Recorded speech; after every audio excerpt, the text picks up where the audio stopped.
Hello दोस्तों, मैं अनामिका सिंह स्वागत करती हूँ आप सबका आपके यूट्यूब चैनल नॉलेज कॉर्नर में। फ्रेंड्स, सचिन सर की बुक के जो ज्योग्राफी के क्वेश्चन हैं ये उसके आज के लास्ट वीडियो है जिसमें हम लोग 58 क्लास अभी तक पढ़ चुके हैं। आज हम लोग 59 क्लास में हैं और आज ज्योग्राफी के 405 क्वेश्चन जो है वो कंप्लीट होने जा रहे हैं। तो अगर आप लोग ने अब तक ज्योग्राफी के सारे क्लास देखे हैं तो बहुत अच्छी बात है।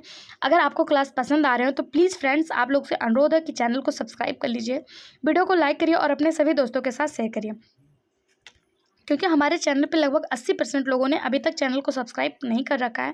फ्रेंड्स, सब्सक्राइब करने में आपका कोई चार्ज नहीं लगता, लेकिन आपके एक सब्सक्रिप्शन से हमें मोटिवेशन मिलता है। तो प्लीज़ हमारे मोटिवेशन के लिए चैनल को सब्सक्राइब कर लीजिए और इसको अपने सभी दोस्तों के साथ शेयर करिए। साथ ही साथ लास्ट तक बने रहिएगा। जैसे ज्योग्राफी खत्म होगी उसके बाद हम लोग जो है इकोनॉमिक के क्वेश्चन जो है वो स्टार्ट करेंगे। और जब 10,000 के सब्सक्राइबर हो जाएंगे तब हम लोग क्या करेंगे, ज्योग्राफी, पूरी हिस्ट्री, पूरी इकोनॉमी, पूरी जनगणना, पूरे करंट अफेयर, इस बुक के जितने हैं एक साथ आपको पूरी ज्योग्राफी के वीडियो मिल जाएंगे लाइव सेशन के माध्यम से।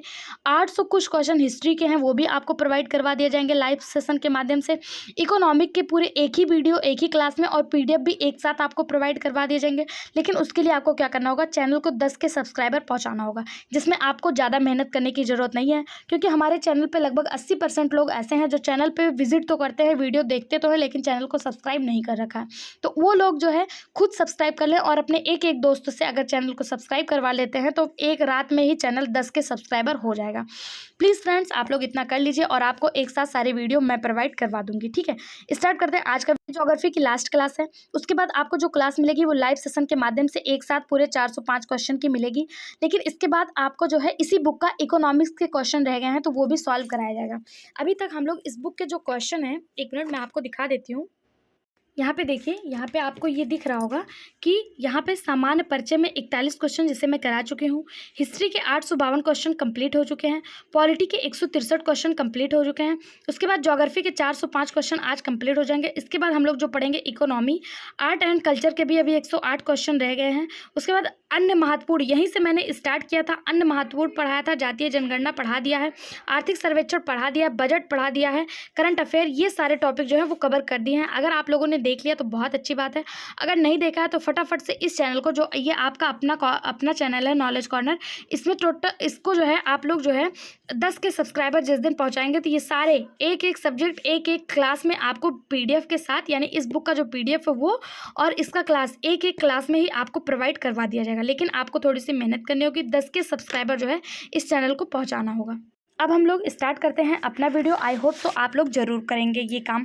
ठीक है, आज का पहला क्वेश्चन जो कल का लास्ट क्वेश्चन था, निम्नलिखित में से कौन सा शहर सिल्क सिटी यानी रेशम नगरी के नाम से प्रसिद्ध है? तो इसका सही जवाब हो जाएगा ऑप्शन सी, भागलपुर। बिहार के भागलपुर को सिल्क सिटी के रूप में जाना जाता है क्योंकि यह शहर पारंपरिक तसर रेशम के, या फिर जिसे तुषार रेशम भी कहा जाता है, इंग्लिश में इसे तुषार लिखा जाता है, तुषार, लेकिन हिंदी में इसे तसर रेशम पढ़ा जाता है, इंग्लिश में तुषार सिल्क, इसके लिए प्रसिद्ध भागलपुर के साथ साथ गया, नालंदा, दरभंगा, मधुबनी, सिवान और पटना जिलों में भी हथकरघा उद्योग को मजबूत स्थिति है। ठीक है, ऑप्शन सी इसका सही जवाब हो जाएगा। अगला क्वेश्चन, निम्नलिखित में से कौन सा अभ्यारण्य बिहार राज्य के भागलपुर जिले में स्थित है और गंगात्मक डॉल्फिन के संरक्षण के लिए प्रसिद्ध है? गंगात्मक यानी गंगेटिक डॉल्फिन जो है यह भारत की राजकीय जलीय जीव है और उत्तर प्रदेश का भी राजकीय जलीय जीव जो है वो यही गंगेटिक डॉल्फिन है। इसके लिए जो संरक्षित जगह है वह विक्रमशिला गंगा डॉल्फिन अभ्यारण्य है। ऑप्शन ए इसका सही जवाब हो जाएगा। विक्रमशिला गंगा डॉल्फिन अभ्यारण्य जो है यह बिहार के भागलपुर जिले में स्थित है। कहाँ पर स्थित है? बिहार के भागलपुर जिले में स्थित है। यह अभ्यारण्य भागलपुर जिले में सुल्तानगंज के कहलगांव में है और यह गंगा नदी के 60 किलोमीटर लंबे क्षेत्र में स्थित है। ठीक है, इसे 1991 में विक्रमशिला गंगा डॉल्फिन अभ्यारण्य के रूप में अधिसूचित किया गया। यह गंगा डॉल्फिन जो है यह भारत की राष्ट्रीय जलीय जीव है। ठीक, और यह कहाँ पर है? तो इसके संरक्षण के लिए जो जगह बनाया गया वो कहाँ बनाया गया? तो विक्रमशिला गैंगेटिक डॉल्फिन सेंचुरी जो है यह बिहार के भागलपुर जिले में बनाया गया है। ऑप्शन ए इसका सही जवाब हो जाएगा। अगला क्वेश्चन, बिहार का अधिकांश क्षेत्र किस प्रकार की मृदा के अंतर्गत आता है? पर्वतीय मृदा, जलोढ़ मृदा, रेगुड़ मृदा, एक से अधिक इनमें से कोई नहीं। माउंटेन सॉइल, एलुवियल सॉइल, रेगुड़ सॉइल, एक से अधिक इनमें से कोई नहीं। बिहार का जो अधिकांश क्षेत्र है वो जलोढ़ मृदा यानी कि एलुवियल सॉइल के अंतर्गत आता है, जो मुख्य रूप से गंगा और उसकी सहायक नदियों द्वारा लाए गए पदार्थों से बनता है। यह मृदा कृषि के लिए अत्यंत उपजाऊ होता है और बिहार जो है यह कृषि उपजाऊ देश है, उपजाऊ राज्य है और कृषि उत्पादकता में महत्वपूर्ण जो है, यहाँ की अर्थव्यवस्था में कृषि जो है वो महत्वपूर्ण रोल जो है वो निभाती है। अगर बात करें बिहार में कितने प्रकार की मृदाएं पाई जाती हैं, तो 3 प्रकार की मृदा जो है वो बिहार में मौजूद है। पहली पीडमोंट दलदली मृदा है, जो पश्चिमी चंपारण से के उत्तरी पश्चिमी हिस्से में देखने को मिलती है, जो धान की खेती और गन्ने के लिए उपजाऊ मानी जाती है। दूसरी तराई मृदा है। तराई मृदा वही जो नेपाल वाले क्षेत्र में पाया जाता है, जो इसके पहले की वीडियो में मैंने बताया था। और तीसरी मृदा है वो गंगे जलोढ़ मृदा है, जो भारत गंगा ब्रह्मपुत्र धाराओं द्वारा लाए गए तलछटों से बनाया जाता है और बिहार के अधिकांश क्षेत्रों में यही फैला हुआ है, गंगे जलोढ़ मृदा। इसमें चावल, गन्ना, तंबाकू, कपास, जूट आदि जो है उत्पादित किया जाता है। ठीक है, ऑप्शन बी इसका सही जवाब हो जाएगा। अगला क्वेश्चन, बिहार का सबसे गर्म स्थान कौन सा है? पटना, गया, भागलपुर, मुजफ्फरपुर, एक से अधिक, इनमें से कोई नहीं। बिहार का जो सबसे गर्म स्थान है वो बिहार का गया जिला है। ऑप्शन बी इसका सही जवाब हो जाएगा। कौन सा है? बिहार का गया जिला है। गया में गर्मियों में तापमान बहुत बढ़ जाता है और यह राज्य के अन्य हिस्सों की तुलना में सबसे अधिक गर्मी जो है वहाँ पे होती है। ग्रीष्म ऋतु जो मार्च से जून के मध्य तक होता है, सूर्य के उत्तरायण होने के कारण इस समय तापमान में वृद्धि होती है। मई का महीना बिहार में सर्वाधिक गर्म होता है। इस ऋतु में बंगाल की खाड़ी से में जो उत्पन्न होने वाले उष्णकटिबंधीय चक्रवात हैं, इसके कारण जो है यहाँ पे नॉर्वेस्टर्न बारिश भी होती है। ठीक है, ऑप्शन बी इसका सही जवाब हो जाएगा।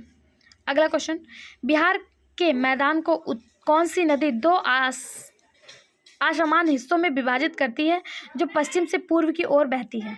इसका जो सही जवाब हो जाएगा वो हो जाएगा ऑप्शन सी। मैंने अपने हर वीडियो में आपको बताया बिहार की आकृति जो है वो आयताकार है और गंगा नदी इसको 2 भागों में बांटती है। गंगा नदी पश्चिम से पूर्व की ओर बहती है। ऑप्शन सी इसका सही जवाब हो जाएगा। ठीक, अगला क्वेश्चन, बिहार का कौन सा भौगोलिक क्षेत्र मुख्य रूप से धारवाड़ चट्टानों से बना है? उत्तर पश्चिम तराई, मध्य गंगा का मैदान, दक्षिण पूर्वी भाग, एक से अधिक, इनमें से कोई नहीं। इसका सही जवाब हो जाएगा ऑप्शन सी, दक्षिण पूर्वी भाग। धारवाड़ चट्टानें मुख्य रूप से बिहार के दक्षिण पूर्वी भाग में पाई जाती हैं, जिसमें मुंगेर, जमुई और नवादा जैसे जिले शामिल हैं। इन चट्टानों का निर्माण विभिन्न प्रकार के खनिजों से हुआ है। अगर बात करें इन चट्टानों में कौन कौन से खनिज पाए जाते हैं, तो इसमें क्वार्टरजाइट, फिलाइट, नीस, सिस्ट और स्लेट नामक खनिज जो है प्रमुख रूप से पाए जाते हैं। ऑप्शन सी इसका सही जवाब हो जाएगा। अगला क्वेश्चन, बिहार का कौन सा भौगोलिक क्षेत्र मुख्य रूप से विंध्य चट्टानों से निर्मित है? विंध्य चट्टानों से कौन सा निर्मित है? इसका जो सही जवाब हो जाएगा दक्षिण पश्चिमी भाग। बिहार का जो दक्षिण पश्चिमी भाग है, दक्षिण पश्चिमी भाग कौन सा होगा? ये नॉर्थ होगा, ये साउथ होगा, ये वेस्ट ईस्ट, ये ईस्ट होगा और ये वेस्ट होगा। तो दक्षिण पश्चिमी भाग ये वाला भाग पूछा जा रहा है। तो यह विंध्य चट्टान मुख्य रूप से बिहार के दक्षिण पश्चिमी भाग में स्थित है, जिसका विस्तार विशेष रूप से कैमूर जिले में देखा गया। ये चट्टानें झारखंड राज्य की सीमा के निकट पाई जाती हैं। इनका निर्माण मुख्य रूप से बलुआ पत्थर, क्वार्टरजाइट, चूना पत्थर, डोलोमाइट और सेल जैसे खनिजों से हुआ है। ठीक, ऑप्शन बी इसका सही जवाब हो जाएगा।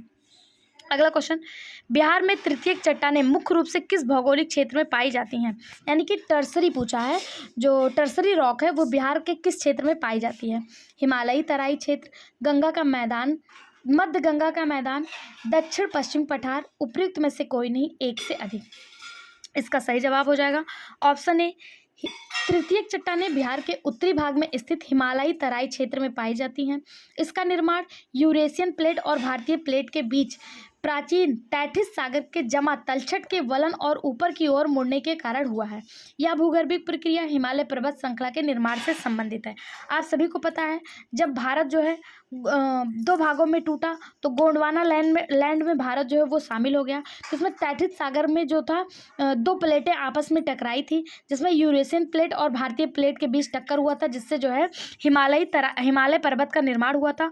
और भारत की जो टर्सरी चट्टानें हैं ये हिमालयी तराई क्षेत्रों में पाई जाती हैं। ऑप्शन ए इसका सही जवाब हो जाएगा। अगला क्वेश्चन, बिहार को भौतिक एवं संरचनात्मक स्थिति के आधार पर कितनी भौगोलिक इकाइयों में बांटा गया है? 2, 4, 3, एक से अधिक, इनमें से कोई नहीं। इस क्वेश्चन को हम लोग पहले भी पढ़ चुके हैं कि बिहार को 3 भौगोलिक भागों में बांटा गया है। कौन कौन से? शिवालिक पर्वतमाला, बिहार का मैदान और दक्षिणी पठारी क्षेत्र। ठीक, ऑप्शन सी इसका सही जवाब हो जाएगा। 3 प्रमुख भागों में बांटा गया है। अगला क्वेश्चन, शिवालिक पर्वतमाला बिहार के किस जिले के उत्तरी भाग से शुरू होकर 32 किलोमीटर लंबे क्षेत्र में फैला हुआ है। पहली बात तो शिवालिक पर्वतमाला जो है ये बिहार के पश्चिमी चंपारण का जो जिला है वहाँ से शुरू होता है और यह 32 किलोमीटर लंबे क्षेत्र में फैला हुआ है। भिन्नता के आधार पर शिवालिक पर्वतमाला को 3 भागों में विभाजित किया गया। एक रामनगर दून, दूसरा सोमेश्वर दून और दूसरा हर्राहा दून, जिसे दून घाटी के नाम से भी जाना जाता है। दून घाटी रामनगर घाटी और सोमेश्वर घाटी के मध्य स्थित है। सोमेश्वर घाटी, दून घाटी और जिसे दून घाटी को ही कहा जाता है हरहा घाटी, इसी को दून घाटी भी कहा जाता है। ये हरहा घाटी सोमेश्वर घाटी और रामनगर दून घाटी दोनों के मध्य स्थित है। और जो शिवालिक पर्वत है इन्हीं 3 भागों में डिवाइड किया गया है। ठीक, इसका सही जवाब हो जाएगा पश्चिमी चंपारण। ऑप्शन सी इसका सही जवाब हो जाएगा पश्चिमी चंपारण। अगला क्वेश्चन, विशेषताओं के आधार पर बिहार के मैदान को कितने भागों में विभाजित किया गया? 3, 1, 2, 1 से अधिक, इनमें से कोई नहीं। विशेषताओं के आधार पर बिहार के मैदान को कितने भागों में बांटा गया? तो 2 भागों में बांटा गया। कौन कौन सा? उत्तरी गंगा का मैदान, दूसरी गंगा का मैदान। कहीं कहीं आपको जो है पठारी भी देखने को मिल जाता है, लेकिन विशेषताओं के आधार पर बिहार मतलब नदियों के आधार पर बिहार को 2 भागों में बांटा गया। एक जो ऊपर की तरफ से मिलता है उत्तरी गंगा का मैदान, एक जो नीचे की तरफ से आता है निचली यानी कि दक्षिणी गंगा का मैदान। ठीक, ऑप्शन सी इसका सही जवाब हो जाएगा। अगला क्वेश्चन, बिहार का उत्तरी मैदान निम्नलिखित में से किन नदियों द्वारा सिंचित होता है? तो बिहार का जो उत्तरी मैदान है यह गंगा और यमुना, नर्मदा और ताप्ती, बेतवा और काला सिंध, उपयुक्त में से कोई नहीं, 1 से अधिक। तो बात करें बिहार के उत्तरी मैदान, पूर्व और पश्चिमी चंपारण में ये जो उच्च ऊंचाई वाला तराई क्षेत्र है और समस्तीपुर, बेगूसराय, सहरसा, कटिहार जिले जो हैं ये चौरस में स्थित है। यह क्षेत्र सरयू, जो जिसे घाघरा नदी कहा जाता है, गंडक नदी, बूढ़ी गंडक, बागमती, कमला, बलान, कोसी, महानदी, इन नदियों द्वारा सिंचित है, जो गंगा नदी में आकर उत्तर की तरफ से मिलती हैं। ना तो गंगा यमुना, ना तो नर्मदा ताप्ती, ना तो बेतवा काली सिंध, उपयुक्त में से कोई नहीं। इसका सही जवाब हो जाएगा ऑप्शन डी। क्यों? क्योंकि गंगा नदी को उत्तर की तरफ से आकर जो नदियां मिलती हैं उनमें से पहली है सरयू नदी, जिसे बिहार में प्रवेश करते ही घाघरा नदी कहा जाता है। दूसरी है गंडक नदी, जो नेपाल से बिहार के पश्चिमी चंपारण में एक जगह भैसन लोटा वहाँ से प्रवेश करती है। फिर है बूढ़ी गंडक, फिर है बागमती, कमला, बलान, कोसी, महानंदा, ये सारी नदियां उत्तर की तरफ से आकर मिलने वाली गंगा की सहायक नदियां हैं और यही उत्तरी मैदान का निर्माण करती हैं। तो ऑप्शन डी इसका सही जवाब हो जाएगा। ठीक, अगला क्वेश्चन, निम्नलिखित में से कौन सी पहाड़ी दक्षिण बिहार के मैदान में स्थित है? अब देखिए दक्षिण बिहार का मैदान कौन सा हो जाएगा? दक्षिण बिहार का मैदान जो गंगा नदी के निचले क्षेत्र है। अभी हम लोगों ने ऊपरी क्षेत्र को देखा और निचले क्षेत्र पे जो है, तो इसमें जो है दक्षिण बिहार में उत्तरी मैदान की तुलना में संकीर्ण है और आकार में त्रिभुजाकार है, क्योंकि इस क्षेत्र में कई पहाड़ियां स्थित हैं, जैसे गया, राजगीर, गिरिकै, बिहार शरीफ, शेखपुरा, जमालपुर और खड़गपुर। ये सारी पहाड़ियां जो है ये दक्षिण मैदान में ही स्थित हैं, इसलिए ऑप्शन ई इसका सही जवाब हो जाएगा, ऑप्शन ई। ठीक है, अगला क्वेश्चन है, दक्षिणी पठारी क्षेत्र बिहार के किन जिलों के बीच स्थित है? पश्चिमी चंपारण से पूर्व चंपारण, रोहतास से नालंदा, कैमूर से बांका, उपयुक्त में से कोई नहीं, 1 से अधिक। दक्षिणी पठारी क्षेत्र बिहार के किन जिलों में स्थित है? तो इसका सही जवाब हो जाएगा ऑप्शन सी। ऑप्शन सी यानी कि कैमूर से बांका। दक्षिणी पठारी क्षेत्र पश्चिम में कैमूर जिले से लेकर पूर्व में बांका जिले तक के बीच फैला हुआ है। यह क्षेत्र कई शंक्वाकार पहाड़ियों से समृद्ध है, जो प्रेतशिल, रामशिला और जेठनिया पहाड़ियों जैसे बाथोलिम से बनी हुई है। ऑप्शन सी इसका सही जवाब हो जाएगा। अगला क्वेश्चन, बिहार का वातावरण मुख्य रूप से किन भौगोलिक कारकों से अत्यधिक प्रभावित होता है? केवल हिमालय पर्वत, केवल गंगा का मैदान, हिमालय पर्वत और गंगा का मैदान, उपयुक्त में से कोई नहीं, 1 से अधिक। इसका सही जवाब ऑप्शन सी हिमालय पर्वत और गंगा का मैदान। बिहार का वातावरण हिमालय और गंगा के स्तर से अत्यधिक प्रभावित होता है। बिहार की जलवायु पारिस्थितिकी के चारों भागों पर विभाजित होती है। बिहार में जो है जलवायु मानसूनी प्रकार की है। यह हिमालय पर्वत और गंगा नदी दोनों से ही प्रभावित होती है। ऑप्शन सी इसका सही जवाब हो जाएगा। अगला क्वेश्चन, बिहार किन उष्णकटिबंधीय तूफानों से प्रभावित है? अरब सागर, बंगाल की खाड़ी, दक्षिण चीन सागर, उपयुक्त में से कोई नहीं, 1 से अधिक। इसका जो सही जवाब हो जाएगा वो हो जाएगा ऑप्शन सी, दक्षिण चीन सागर। बिहार उष्णकटिबंधीय तूफानों से प्रभावित है। ये तूफान दक्षिण चीन सागर से शुरू होते हैं। सितंबर और अक्टूबर की अवधि में बिहार में उष्णकटिबंधीय बवंडर को पुनरावृत्ति के रूप के लिए अलग होती है। ठीक, तो दक्षिण चीन सागर, नेपाल के ठीक ऊपर चीन है और ये जो दक्षिण चीन सागर है इसी से जो बिहार है वो प्रभावित होता है। ठीक, ऑप्शन सी इसका सही जवाब हो जाएगा। अगला क्वेश्चन, बिहार में मिट्टी के मुख्य प्रकार हैं 2, 3, 4, एक से अधिक, इनमें से कोई नहीं। बिहार में जो मिट्टी के प्रकार है वो 3 है। ऑप्शन सी इसका सही जवाब हो जाएगा। पहला है पिडमोट दलदली मिट्टी, दूसरा है तराई मिट्टी और चौथा है गंगा का जलोढ़ मिट्टी। ठीक है, पिडमोट दलदली मिट्टी जो है यह पश्चिमी चंपारण जिले के उत्तर पश्चिमी भाग में पाई जाती है। तराई मिट्टी या नेपाल वाले जो नेपाल से बिहार के 7 जिले सीमा साझा करते हैं उनके भाग में पाई जाती है। और जलोढ़ मिट्टी जो है यह बिहार के दक्षिणी मैदान को कवर करती है। ठीक, तो बिहार में 3 प्रकार की मिट्टी पाई जाती है। अगला क्वेश्चन, पिडमोट दलदली मिट्टी मुख्य रूप से किस फसल की खेती के लिए जानी जाती है? पिडमोट दलदली मिट्टी पाई कहाँ जाती है? तो यह पश्चिमी चंपारण में पाई जाती है और यह पैडी यानी कि धान की खेती के लिए प्रमुख रूप से जानी जाती है। किसके लिए? पैडी के लिए यानी धान की खेती के लिए। इसमें दलदली मिट्टी की विशेषता अधिक होती है, यानी कि इसमें दलदली मिट्टी भी पाई जाती है। ठीक है, इसी को दलदली मिट्टी भी कहा जाता है। और यह पाई कहाँ जाती है? यह पश्चिमी चंपारण वाले जिले में पाई जाती है। अगला क्वेश्चन, बिहार के कुल कितने वन्यजीव अभयारण्य स्थित हैं? 15, 20, 21, एक से अधिक, इनमें से कोई नहीं। बिहार में 21 वन्यजीव अभयारण्य हैं, 2 राष्ट्रीय उद्यान भी हैं। बिहार राज्य की जंगली जीवों में समृद्धि है। महत्वपूर्ण स्थलीय प्रजातियां बाघ, तेंदुआ, भालू, लकड़बग्घा, बाइसन, चीतल, भौंकने वाले हिरण आदि जो हैं ये शामिल है। इसके अलावा नदी के ढांचे में मगरमच्छ, मगर और मछलियां, गंगा के कछुए की कई किस्में भी शामिल हैं। बिहार में राष्ट्रीय उद्यान अभी फ़िलहाल एक दूसरा भी नामित हुआ है, लेकिन अभी जो है यह बना नहीं है। बिहार में एकमात्र राष्ट्रीय उद्यान जिसे आप वाल्मीकि राष्ट्रीय उद्यान के नाम से जानते हैं या वाल्मीकि टाइगर रिजर्व का हिस्सा भी है, लेकिन अभी बिहार में एक और राष्ट्रीय उद्यान प्रस्तावित हुआ है। ठीक है, तो कुल मिला के बिहार में 2 नेशनल पार्क और 21 वन्यजीव अभयारण्य है। कहीं कहीं या 11 या 12 भी लिखा होता है, अलग अलग स्रोतों के हिसाब से अलग अलग यह लिखा हुआ है। कहीं कहीं 21 लिखा है, कहीं कहीं 11 और कहीं कहीं 12 भी लिखा हुआ है। ठीक है, और नेशनल पार्क जो है एक है वाल्मीकि राष्ट्रीय उद्यान और दूसरा भी बनने वाला है कैमूर, शायद कैमूर नेशनल पार्क ऐसे करके कुछ बनने वाला है। ठीक है, अगला क्वेश्चन है, संजय गांधी जैविक उद्यान मूल रूप से किस वर्ष में एक वनस्पति उद्यान के रूप में स्थापित हुआ था?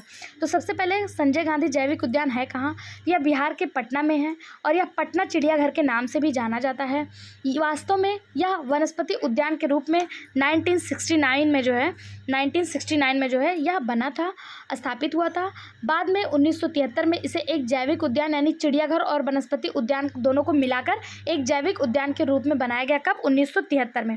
लेकिन जब ये यहाँ पे पूछा जैविक उद्यान मूल रूप से कब बना था, तो इसका जो सही जवाब हो जाएगा वो हो जाएगा ऑप्शन सी 1969 में। ठीक है, बाद में इसे जो है चिड़ियाघर और वनस्पति उद्यान दोनों को मिला दिया गया। कब? 1973 में। ठीक है, यह जो है पटना में स्थित है और यह टोटल 153 एकड़ क्षेत्रफल फैला हुआ है। कितना? 153 एकड़ क्षेत्रफल फैला हुआ है। संजय गांधी जैविक उद्यान है कहाँ? तो बिहार के पटना में स्थित है। ठीक, अगला क्वेश्चन, भीमबांध वन्यजीव अभयारण्य किस जिले में स्थित है? पटना, गया, मुंगेर, एक से अधिक, इनमें से कोई नहीं। इसका सही जवाब हो जाएगा ऑप्शन सी मुंगेर। भीमबांध वन्यजीव अभयारण्य बिहार के मुंगेर जिले में स्थित है। बिहार अगर पूछा जाए इसकी स्थापना कब हुई, तो 1976 में भीमबांध वन्यजीव अभयारण्य की स्थापना हुई और यह बिहार में जो है 682 वर्ग किलोमीटर क्षेत्र में फैला हुआ है। बिहार में टोटल कितने वन्यजीव अभयारण्य हैं? तो 21 वन्यजीव अभयारण्य हैं। और नेशनल पार्क कितना है? तो एक मात्र national park Valmiki national park है, दूसरा जो है वो प्रस्तावित है, उसका नाम क्या है वो आपको कमेंट बॉक्स में बताना है। यहाँ पर बिहार जो ये सचिन सर की बुक है उसके ज्योग्राफी के 405 क्वेश्चन जो है वो कंप्लीट होते हैं। आगे मैं आपको इन 405 क्वेश्चन की PDF एक साथ और वीडियो एक साथ प्रोवाइड करवाऊंगी लाइव सेशन के माध्यम से, लेकिन उसके लिए आपको इस चैनल को 10 के सब्सक्राइबर पहुंचाना होगा, ये आपकी जिम्मेदारी है। इसको करने में आपको 0.08 सेकंड का टाइम लगेगा। लगभग 80% लोगों ने चैनल को सब्सक्राइब नहीं कर रखा है। अगर यही लोग जो है चैनल को सब्सक्राइब कर लेते हैं तो ये चैनल जो है 10 के सब्सक्राइबर रातों रात पहुँच जाएगा। तो आप लोग से अनुरोध है कि 0.08 सेकंड का टाइम निकालकर चैनल को सब्सक्राइब करें, वीडियो को लाइक करें और अपने सभी दोस्तों के साथ शेयर करें। इसके बाद हम लोग इकोनॉमिक्स के क्वेश्चन पढ़ेंगे, तो आई होप सो आप लोग उसके लिए भी जरूर जुड़ेंगे। Thank you.